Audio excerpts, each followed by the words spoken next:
their supporters. And I said that waiting had not been easy. And I said that the decisions that we were sharing on the day would come with mixed emotions. And I wanted to reiterate that and also to thank them for all of the time that they had spent on the Royal Commission, many of them sharing their stories and many of them meeting with me and other ministers along the way to share their stories and their views. Mr. Speaker, the announcement on Friday was significant. Let's start with that.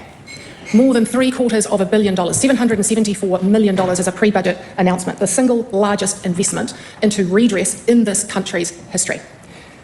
Not only was there the redress part of that announcement, there was also a very significant investment into future-proofing the care system, making sure that we are reducing the numbers of young people and vulnerable people going into care, and when they are in care, making sure that the situations that they're in, the care agencies are strengthened and that they have the ability to let agencies know when things are not going well. So there was a range of announcements there as well, which I'd like to acknowledge.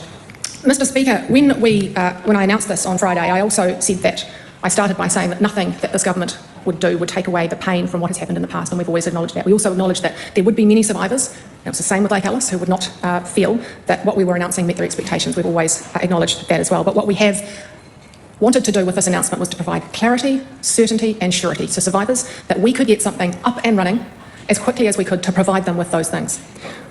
The advice that I had received around creating something new and complex would have taken an extraordinarily long period of time. It would have been very expensive on the one hand. The government and cabinet had to make a call on whether or not we went with something like that, highly complex, very expensive, take a long time, and may not get us the outcomes that we expect.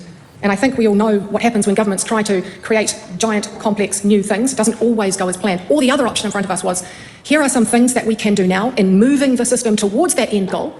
And it may well be that in the future, we move to an independent system. But here is what we can do now, we can do quickly, we can get in place so that we can prioritise that certainty and surety for survivors and also make those additional top-up payments, create equity across the system, which I'll talk about in a moment. Those were the decisions that were put in front of Cabinet. And we had to make a decision in the best interests of survivors when it came to clarity and certainty and surety about what we could deliver to them. Now, we looked at what the Royal Commission had said in their recommendations, and it was clear that we needed to have something that felt and looked like one system. What we have now, Mr. Speaker, is multiple payment frameworks across multiple agencies with multiple front door entries and multiple people that you must deal with, or survivors must deal with along the way. That is not a good system. It is a system that's been in place for 20 years. And we know that that causes frustration and that it's not equitable because we know that certain agencies have got different claims payment frameworks that they use, causing inequities across the system. What we saw from the Royal Commission is we needed to move away from that. And the first step of moving towards something in the future that may well be an independent state is that we had to get something that looked and felt like one single entity. So when a survivor was entering that system, there was one front door. There was one person to deal with. There was one common payment framework and one person you dealt with for all of, sorry, not you, Mr. Speaker, that survivor would deal with for all of their records. And so the intention, what we could do quickly and to give certainty and surety for survivors was to have this common payment framework across the agencies, to have one person they dealt with, one entry, so it feels like when a survivor is entering the system that it is one single entity. That was the intention and the driver behind much of what the Royal Commission said, and we acknowledge that, and that's what we can do now. And we know we can do it well and we can do it quickly. That was the decision that we had. We've got a very current, very complex system. The decision was to create another very complex, large bureaucratic system and then somehow merge these two very large, complex systems together. We've got to remember that other countries, Mr. Speaker, who have been dealing with this are not in the same situation as we are. They have not had a system that has been running for 20 years like we have. Many of them, in fact, almost all of them, are starting from a blank slate from scratch and creating something new. We are in a very different position where we have a very complex, evolved system that we need to get into good shape. And it's not to say, and I said this on the day, Mr. Speaker, that it may well be in the future that we move to an independent state. That will take some time and some cost. What we are doing now is moving in that direction. We announced that the other day, and Mr. Speaker, we know that we've already had a number of people who have come into the system and applied for their top-ups. In saying that, Mr. Speaker, I think it's important to note the announcement on the day also was around making sure that we are going back over the historic claims, creating that consistency across the board to making sure that the payments that were paid out under health, for example, are equivalent to those paid under MSD. That was really important to do because we know that there are some agencies who haven't been paying as much over time because the frameworks have been different. That will be equalised. And then all of those people are eligible to apply for a top-up of another 50% on top. And moving forward, Mr. Speaker, claimants who come into the system, the average payment will climb by 50%. That, as I said earlier, was the single biggest investment in this system.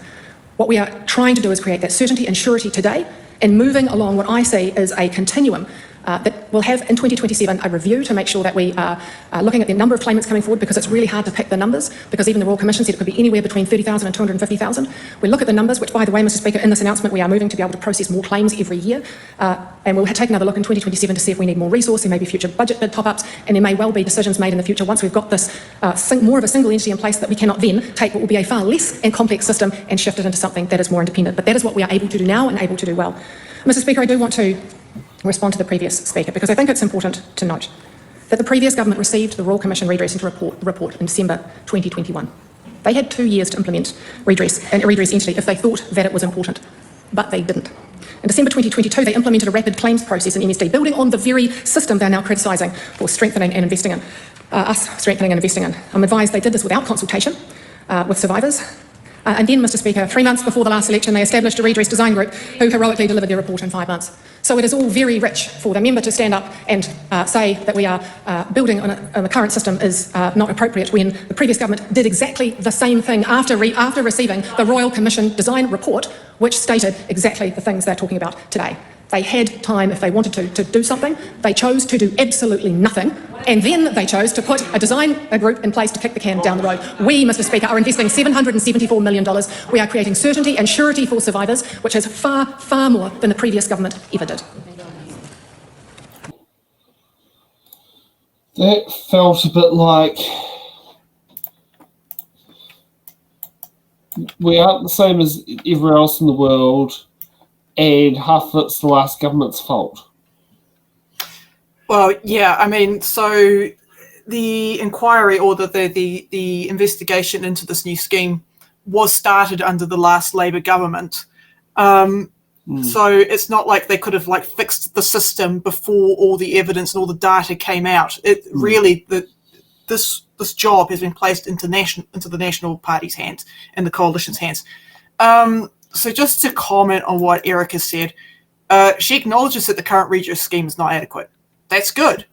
But in my opinion, if we look at, what Luxon has said on this issue, she really has been pushed into a corner, not just by Luxon, but also Nicola Willis around the budget, right? Now, I wouldn't be surprised if Erica is really kicking herself, because I know this is something that she actually wants to get done. But, she's probably being held back from doing it.